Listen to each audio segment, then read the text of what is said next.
Verkefnið Dömulegir dekudagar á Akureyri orðið vel þekkt. Dömulegir dekudagar voru nú haldnir í 8. árið í röð í október. Fulltrúar verkefnisins afhentu Krabbameinsfélagi Akureyrar og nágrennis 1,1 milljón króna helgina. Fjárhæðin rennur til söfnunar fyrir 9 ómskoðunartæki við sjúkrahúsið á Akureyri.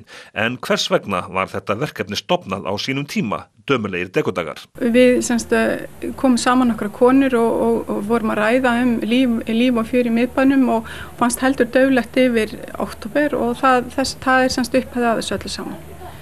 Að við ákvaðum að konur í verslun og þjónustu að setja hann viðbrögð á stað að prófa og ákvaðum aðra helgin í október að gera einhverja viðburði og hafa gleði og draga konur út úr húsum. Og svo þetta hefur vaxið með árunum. Já, það ótrúlega skemmtilegt, fleiri fyrirtæki taka þátt og konur er farnar að taka þessa helgi frá. Akureyrakonurnar eru búin að bóka, festa þessa helgi fyrir þennan viðburð, vinkonur, frænkur, systur og alls konar kvennahópar og svo eru konur farnar að koma lengra að og þetta er bara ótrúlega fjölbreytt og skemmtilegt og orðið 3 daga prógram. Hvers konar félagsskapur Dömulegir dekudagar þá núna? Já, félagsskapur, það í rauninni við erum aðalega þá 2 í forsvari, ég og Inga Vestmann, með góðan hóp kvenna á bak við okkur og svo það fyrirtækin sem taka þátt bara hver með sínu nef í rauninni á hverju ári. Þessar 1100.000 krónur sem þið hafi núna afhenti, hvernig var þessum fjármunum safnað?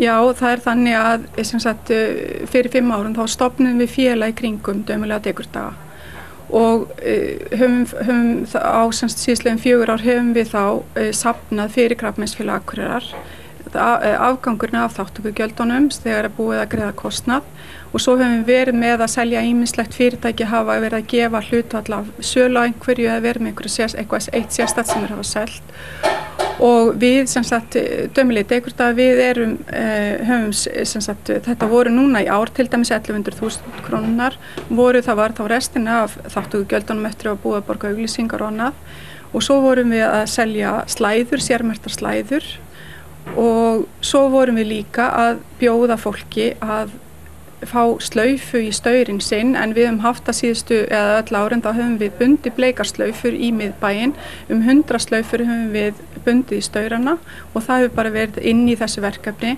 en svo til þess að við vorum Krabbameinsfélag kom sérstaklega máli við okkur núna í haustum að það væri söfnun í gangi fyrir brjósta- og ómskoðunartæki og sú söfnun hún hófst fyrir part ársins og Krabbameinsfélagi var búið að fara þessu leit við alls konar félagasamtök að safna upp í það og það var komin helmingurinn upp í tækið núna í september og til þess að ná lokahnykknum þá óskuður eftir að við kæma krafti með þeim inn í þetta og við lögðum sérstaka áherslu á því í auglýsingunum okkar að það væri verið að safna fyrir þessu tæki og á þessum 3 liðum komu 1100.000 krónunar. En líka höfum við, Inga Vestmann, við höfum bæði farið í fyrirtæki og sendt í fyrirtæki óskir styrk og það fyrir utan þessar 1100.000 og við vitum að það hafa mörg 100.000 verið borgar beint inn á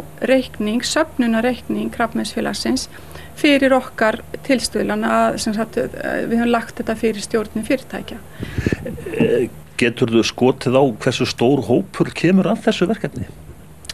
Það eru 75 fyrirtæki sem taka þátt og eru með viðburði, bara hver með sínu nefi, það bara ákveður hvert fyrirtæki og hvaða viðburð það ætla að vera með. Til dæmis eins og Glerártorgi á 50-deginum, þá var líf og fjör 50-kvöldinu og föstudagskvöldinu, þá var miðbærinn og fyrirtæki að gera ýmislegt. Það var uppboð á netuppboð til dæmis hjá Petrómyndum og þeir seldu myndavél og allur ágóður fór í söfnunina. Önnur fyrirtæki voru að gera annað mikið skemmtilegt og það var alls konar tónlist og skemmtun og gleði að þessa helgi þannig að 75 fyrirtæki og það spurning hvað margir á bakvið það en allavega var hópurinn stór sem tók þátt á einn eða annan hátt og þess má geta að til dæmis það sem við vorum að selja klútarnir að það þá hver og einn sem kaupir klút eða það sem verið að að safna eða leggja til söfnunum sem tekur þátt á einn eða annan hátt. Og ennþá til dæmis happdrætti í gangi á Glerártorgi og þar gefa allar verslanir vinninga og það happdrætti í gangi fram til 28. nóvember. Þannig að það í rauninni má segja að söfnunir enn í gangi. Þetta 8. árið, veistu hversu miklum fjármunum þið hafið safnað þá í gegnum tíðina? Ég mun ekki alveg tölu á því en í fyrra þá í heildina með framlögum fyrirtækja söfnuðust 3 milljónir til Krabbameinsfélagsins og síðust ár hafa þessi peningar sem safnast hafa í október verið notaði til að greiða leigu fyrir sjúklinga ef þeir hafa þurft að fara í meðferð eða sem sagt í Reykjavík, þannig að það hefur verið greitt 100% fyrir það og það hefur verið fyrir það að þessi peningar hafa komið í október. En þetta verkefni, þetta líklega eykur umtal krabbamein og annað því tengt. Já, við bleiku slaufurnar sem við hengjum upp í miðbænum og þá núna út um bæ. Tilgangur með þeim, bleikiliturinn náttúrulega fallegur og hann októberliturinn, en hann líka á að minna konur á að fara í skoðun og það skiptir miklu máli að við séum vakandi því þetta snertir allar konur, allar fjölskyldur í landinu. Þetta skiptir svo miklu máli. Þetta ómskoðunartæki nýja, það verður afhent núna bara síðar í mánuðinum? Já, tæki, það komið til landsins.